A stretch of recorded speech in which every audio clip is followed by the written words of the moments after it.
Hi everyone, I've just come back from a ride. I thought I might give you some maintenance tips. Things like brakes, what to do. A little bit later on I'll show you how to bleed them. Tyres. I'll also show you how to find a leak in a tube. You need to look at your pivot points, especially on the suspension. Points like that, yeah. And overall, just make sure that the gearing and the chain and so forth are clean and lubricated regularly.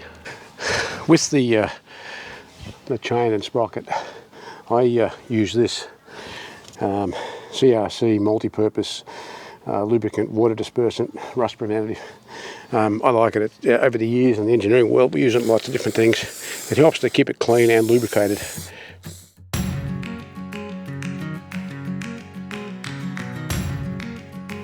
Have you ever wondered how to find a small leak in a tube? Well, what you do, use a pump, pump it up. So after you've pumped it up, you get yourself a bucket of water, and then you put the tube in the water, move it around slowly until all of a sudden you see a stream of bubbles coming out. Okay, put your finger on there, you now know where the leak is.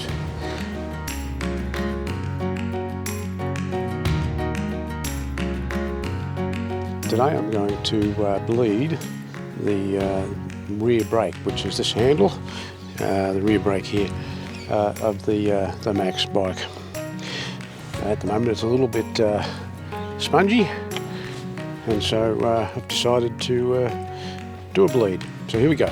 With this particular handle, you need to undo the bracket and bring it up so it's level. So the next order of business is to put the fluid in your syringe.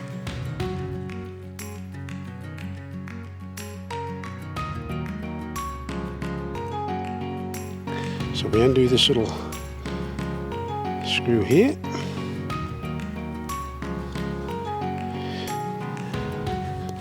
And if you notice, there's a little O-ring, so make sure you keep that protected. So the next thing is to screw this into this area here. Make sure it seals. Take the plug out. We take this little plug out here. Put the end of the tube on the little spigot inside there. You've got to push that in. Okay. We now open that.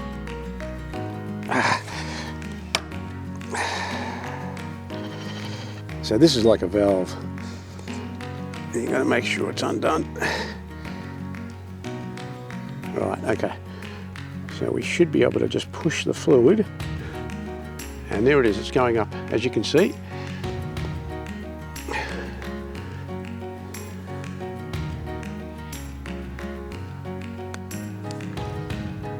A bit more. Right, close the valve. Using this to plug the container, you screw that out.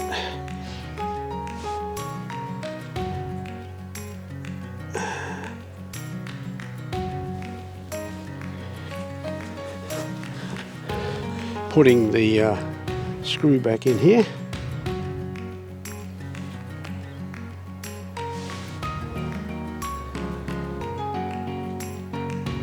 You make sure that is tightened up.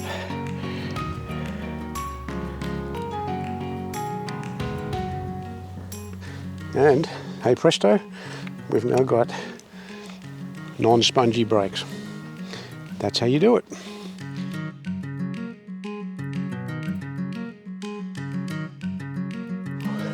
And let's not forget the battery. I've just been on a long ride, done about 40 k's, and it's getting down about the 25% mark. Look, there's a lot of conjecture out there about this, but I personally prefer to keep the batteries at around the 20, maybe 15 to 20%, as low as I would go, and then charge them. That way you'll get plenty of life out of it. Well, I hope these tips have been of some help to you. If there's anything else that you think I can help you with, let me know. Until next time, bye.